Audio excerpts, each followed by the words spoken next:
Marami sa atin ang nakakaranas ng pananakit ng tuhod.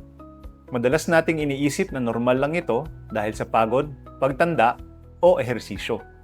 Ngunit, hindi lahat ng pananakit ng tuhod ay dapat baliwalain. Kung nakakaranas ka na ng paulit-ulit na pananakit, pamamaga, paninigas ng tuhod, o pakiramdam na parang bumibigay ito kapag naglalakad o tumatakbo, maaaring may injury na sa loob ng kasukasuan na nangangailangan ng masusing pagsusuri. Karaniwan naming nakikita ang mga kondisyon tulad ng ACL injuries, meniscal tears, cartilage damage, at iba pang sports-related injuries. Hindi lamang ito nangyayari sa mga atleta. Maaari rin itong maranasan ng mga taong aktibo sa trabaho, ehersisyo, o kahit sa pang-araw-araw na gawain. Sa Lorma Medical Center, mayroon tayong sports medicine services at advanced arthroscopy technology na tumutulong sa pagsusuri at paggamot ng iba't ibang problema sa tuhod at balikat.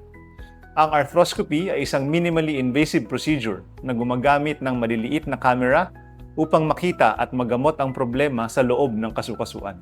Sa pamamagitan ng makabagong teknolohiyang ito, mas maliit ang sugat, mas mabilis ang paggaling, at mas maagang nakakabalik ang pasyente sa kanilang normal na gawain. Kung meron kang pananakit ng tuhod, balikat, o iba pang sports-related injuries, huwag mag-entay na lumala ang kondisyon. Magpatingin sa isang sports medicine specialist. Agap sa injury, alaga sa mabilis na paggaling. Ako si Dr. Ilian Eusebio, Orthopedic Sports Medicine Consultant. Ito po ang Lorma Agap Tips. Follow Lorma Medical Center para sa iba pang health updates.